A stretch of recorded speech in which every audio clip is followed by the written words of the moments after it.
मत्ती की अंजील उसका 27वां बाब। यस्सू की पिलातूस के सामने पेशी। जब सुबह हुई तो सब सरदार काहिनों और कौम के बुज़ुर्गों ने यस्सू के ख़िलाफ़ मशवरा किया कि उसे मार डालें और उसे बांध कर ले गए और पिलातूस हाकिम के हवाला किया। यहूदा की मौत।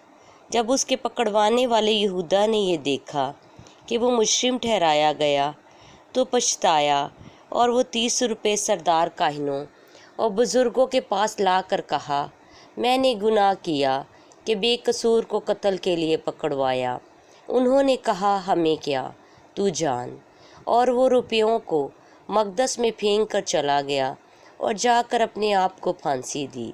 सरदार काहिनों ने रुपया लेकर कहा, इनको हैकल के ख़जाना में डालना रवा नहीं, क्योंकि ये खून की कीमत है। बस उन्होंने मशवरा करके उन रुपयों से कुम्हार का खेत परदेसियों के दफन के लिए ख़रीदा। इस सबब से वो खेत आज तक खून का खेत कहलाता है।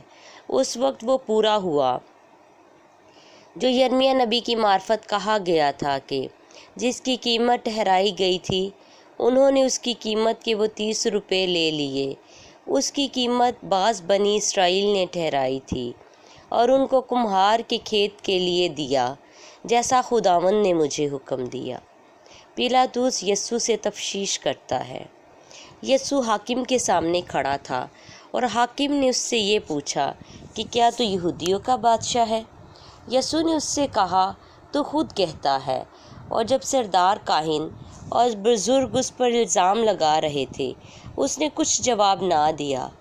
इस पर पिलातूस ने उससे कहा, क्या तू नहीं सुनता ये तेरे खिलाफ़ कितनी गवाहियाँ देते हैं?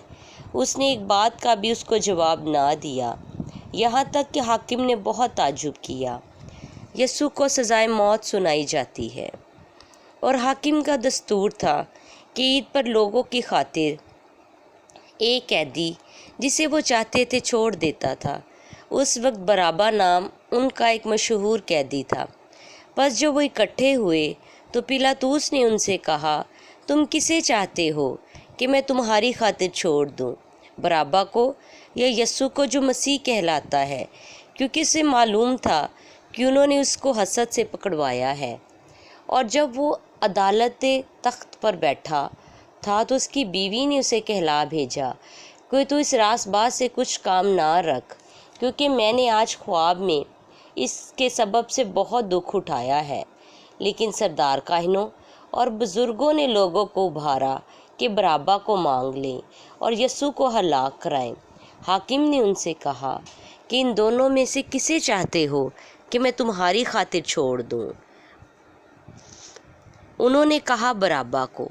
पिलातूस ने उनसे कहा, फिर यस्सू को जो मसीह कहलाता है क्या करूं? सब ने कहा, वो मसलूब हो। उसने कहा, क्यों? उसने क्या बुराई की है?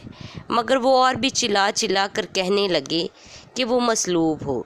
जब पिलातूस ने देखा कि कुछ बन नहीं पड़ता बल्कि उल्टा बलवा होता जाता है, तो पानी लेकर लोगों के रूबरू अपने हाथ धोए और कहा, मैं इस रासबाज के खून से बरी हूँ, तुम जानो।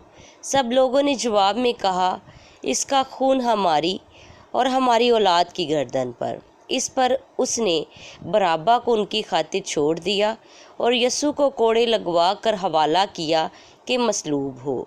सिपाही यस्सू को ठट्ठों में उड़ाते हैं। इस पर हाकिम के सिपाहियों ने यस्सू को किला में ले जाकर सारी पलटन उसके गिर्द जमा की और उसके कपड़े उतार कर उसे किरमजी चोगा पहनाया और उसे कांटों का ताज बनाकर उसके सर पर रखा और एक सरकंडा उसके दाहिने हाथ में दिया और उसके आगे घुटने टेक कर उसे ठट्ठों में उड़ाने लगे, क्या यहूदियों के बादशाह आदाब, और उस पर थूका और वही सरकंडा लेकर उसके सर पर मारने लगे। और जब उसका ठट्ठा कर चुके तो चोगा को उस पर से उतार कर फिर उसी के कपड़े उसे पहनाए और मसलूब करने को ले गए। यस्सू को मसलूब किया जाता है।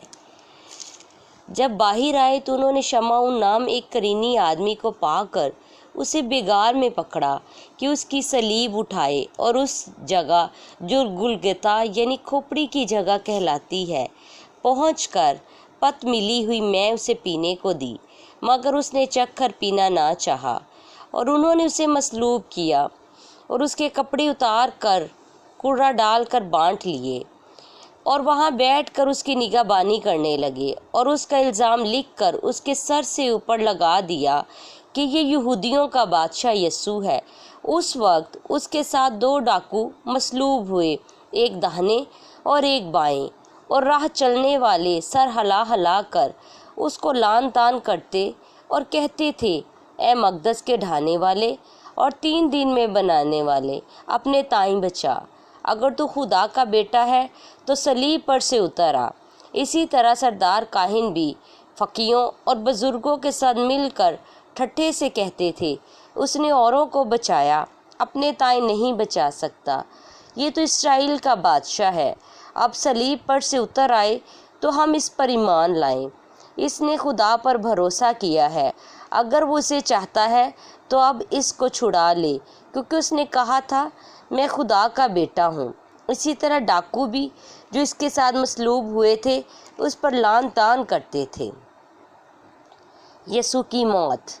और दोपहर से लेकर तीसरे पहर तक तमाम मुल्क में अंधेरा छाया रहा और तीसरे पहर के करीब यीशु ने बड़ी आवाज़ से चिल्ला कर कहा, एली एली लमा शबक्तनी, यानी ए मेरे खुदा तूने मुझे क्यों छोड़ दिया।